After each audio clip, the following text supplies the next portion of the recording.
Indonesia sebagai negara non-blok memang sudah sepantasnya semakin memperkuat industri pertahanan dalam negeri atau produksi alutsista tempur yang akan digunakan oleh ketiga matra TNI dalam menjaga dan mengamankan wilayah kedaulatan Negara Kesatuan Republik Indonesia dari aksi maupun penyerangan musuh yang tak terduga sebagai salah satu bentuk antisipasi terhadap pertahanan negara. Berkaca dari referendum atau lepasnya Timur Leste yang didukung oleh tiga negara sekaligus, yaitu Inggris, Selandia Baru, dan Australia, serta Amerika Serikat dengan melakukan peran politiknya secara tidak langsung terhadap militer Indonesia, atau yang lebih tepatnya melumpuhkan alutsista tempur militer Indonesia dengan melakukan embargo militer dan menjatuhkan sanksi terhadap Indonesia. Dengan adanya produksi alutsista tempur karya anak bangsa yang semakin meningkat saat ini, tentunya dapat menjadi salah satu langkah Indonesia untuk semakin memperkuat sistem pertahanan dan kebijakannya tanpa adanya intervensi negara lain di dalam mengambil kebijakan negara. Selain itu, tentunya Indonesia tidak dapat ditekan lagi atau diembargo oleh negara superpower yang memiliki kepentingan tersendiri dalam menjatuhkan Indonesia dengan kebijakan luar negeri yang dapat merugikan bangsa Indonesia, seperti peristiwa embargo yang terjadi terhadap militer Indonesia beberapa dasawarsa lalu. Tidak hanya itu, sebab berbagai tantangan dengan sistem pertahanan Indonesia terkait wilayah kedaulatan atau zona ekonomi eksklusif Indonesia yang belum terselesaikan hingga saat ini. Misalkan untuk yang terbaru adalah persengketaan wilayah Indonesia dengan Malaysia dan wilayah zona ekonomi eksklusif Laut Natuna Utara antara Indonesia dan Cina yang selalu melancarkan aksi main caplok-caplokannya. Namun, berkaca dari peristiwa masa Orde Baru hingga ancaman teritorial Indonesia dari negara luar, siapa sangka jika saat ini industri pertahanan dalam negeri sudah mampu bersaing dengan beberapa negara maju di dunia terkait pengadaan alutsista tempur dari ketiga matra TNI. Dan bahkan sudah banyak produksi alutsista tempur industri pertahanan dalam negeri atau karya anak bangsa yang digunakan oleh negara lain di berbagai belahan dunia. Misalkan seperti Filipina, Thailand, dan beberapa negara lain yang juga memperkuat militernya dengan alutsista tempur karya anak bangsa. Namun, adapun karya anak bangsa yang saat ini telah menjadi salah satu alutsista tempur militer yang turut memperkuat TNI, yaitu adalah rudal Merapi yang telah dibangun sejak tahun 2018 dari hasil kerjasama antara Dinas Penelitian dan Pengembangan Angkatan Darat serta Pusat Riset Kirnov Universitas Ahmad Dahlan yang telah memasuki tahap uji tembak menggunakan peluncur dari tabung yang nantinya akan menjadi rudal dan dapat dipanggul untuk sasaran pesawat jet tempur musuh. Adapun uji tembak rudal Merapi ini telah dilaksanakan pada 5 hingga 6 November 2020 lalu di lapangan tembak ARW Van Reng, Lumajang, Jawa Timur. Sementara itu, dalam tahap uji coba peluncuran, rudal sukses membuka sirip-siripnya setelah keluar dari tabung peluncur dan selanjutnya menuju target sasaran. Adapun rudal Merapi karya anak bangsa ini dengan kaliber 70 mm tersebut dikenal sebagai rudal yang cukup mematikan bagi sasaran udara seperti pesawat jet tempur, helikopter, drone, dan serangan udara lainnya. Selain itu, rudal Panggul atau Merapi yang telah memperkuat TNI ini terlibat sebagai salah satu alutsista tempur yang cukup sukses digunakan di medan pertempuran. Misalkan perang pada tahun 1980-an antara pejuang mujahidin Afghanistan yang menggunakan rudal Panggul untuk mengalahkan tentara Uni Soviet saat itu. Sementara itu, untuk rudal Merapi karya anak bangsa ini memiliki berat 10 kg dan sistem pendeteksi target sasaran serta memiliki kecepatan yang melebihi kecepatan suara. Namun, selain kekuatan armada tempur laut dan darat yang diperkuat oleh Kementerian Pertahanan Indonesia,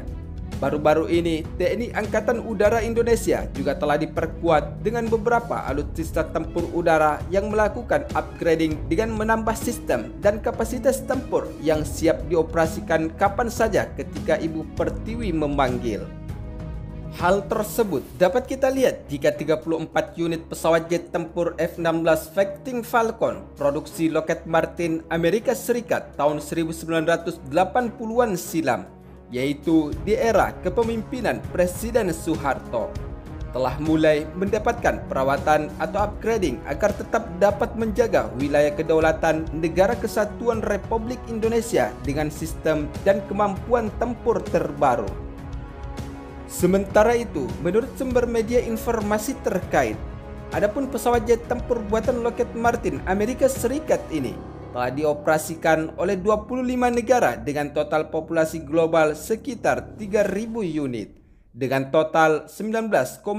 juta jam terbang dari 13 juta jumlah penerbangan, dan militer Angkatan Udara Indonesia merupakan salah satu negara yang diperkuat dengan pesawat jet tempur F-16 Fighting Falcon Amerika Serikat. Di sisi lain, pasca upgrading beberapa pesawat jet tempur F-16 Fighting Falcon Angkatan Udara Indonesia kini telah mengoperasikan Armada 5 F-16 Airframe yang telah ditingkatkan di bawah Falcon Star atau Structural Augmentation Random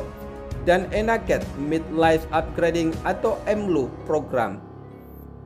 Tahap finalisasi upgrading beberapa alutsista pesawat jet tempur F-16 Fighting Falcon Angkatan Udara Indonesia telah diumumkan pada bulan Agustus 2021 kemarin, bahwa badan pesawat jet tempur kelima dengan nomor seri TS-1605 telah menyelesaikan penerbangan pasca upgrading pertamanya. Selain itu, pasca upgrading tingkat kemampuan tempur baru serta beberapa penambahan alutsista atau senjata yang telah ditingkatkan oleh pesawat jet tempur F-16 Fighting Falcon TNI Angkatan Udara. Marsekal Pertama Untung Suropati, Komandan Lanut Iswayudi, dalam keterangan TNI Angkatan Udara menyatakan bahwa walaupun banyak kendala di tengah pandemi ini, TS-1605 telah berhasil mengudara dan kini akan menjaga wilayah kedaulatan Indonesia. Sementara itu, di sisi lain, pasca upgrading pesawat jet tempur F-16 Fighting Falcon TNI Angkatan Udara yang sedang dalam proses peningkatan seluruh armada pesawat tempur F-16 melalui program Falcon Star dan EMLU kini telah banyak mengalami perubahan.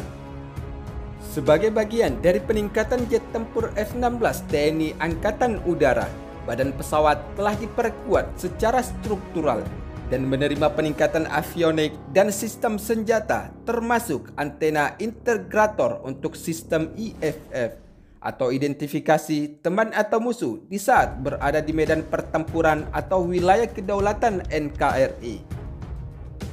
Sementara untuk airframe yang ditingkatkan terhadap beberapa pesawat jet tempur F-16 Fighting Falcon usai melakukan upgrading telah diterapkan dengan warna abu-abu Peter yang mengganti skema cat hijau Tosca yang lebih tua. Namun, untuk pesawat jet tempur F-16 pertama yang ditingkatkan dengan menyandang nomor seri TS-1610 dikabarkan telah diluncurkan pada April 2020 lalu, dan badan pesawat ini dengan 3 pesawat lain yang telah ditingkatkan di bawah program yang sama, serta dipamerkan dalam Flypast 17 Agustus yang diadakan sebagai bagian dari perayaan Hari Kemerdekaan Negara Kesatuan Republik Indonesia yang ke-76. Selain itu, adapun untuk pesawat jet tempur F-16 TS-1605 setelah melakukan upgrading dengan kemampuan tempur barunya akan ditetapkan kembali untuk tugas operasional di Skuadron Penerbangan 3 TNI Angkatan Udara Lanut Iswayudi Madiun, Jawa Timur. Sementara itu, berdasarkan sumber media informasi terkait, adapun untuk pesawat-pesawat jet tempur F-16 Fighting Falcon TNI Angkatan Udara yang dimiliki saat ini adalah varian Block 15, Block 25, dan Block 40. Semuanya adalah buatan tahun 1980-an di era kepemimpinan Presiden Soeharto, yaitu batch pertama F-16 Fighting Falcon Block 15 yang dikirim lewat proyek Phase Bima Senal 1 pada tahun 1986. Untuk jenis jet tempur F-16 ini telah usai mengikuti program Enact Made Life Upgrade Program atau EMLU yang selesai pada awal tahun 2020 lalu. Selain itu, untuk upgrading permajaan tersebut memberikan peningkatan kemampuan F-16 dalam hal avionik, data link, helmet mounted Queen System, dan kemampuan mengusung sistem persenjataan baru sehingga setara dengan F-16C atau D.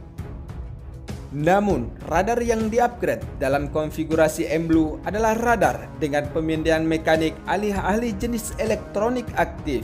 atau Active Electronically Scan Array seperti dalam Blok 72. Sementara pesawat jet tempur F-16 Fighting Falcon batch kedua yang dikirim lewat proyek Phase Bima Senal 2 pada tahun 2017 lalu, yaitu adalah pesawat jet tempur F-16 Fighting Falcon Block 40. Pesawat tempur tersebut telah diupgrade dengan kemampuan seperti yang sebelumnya.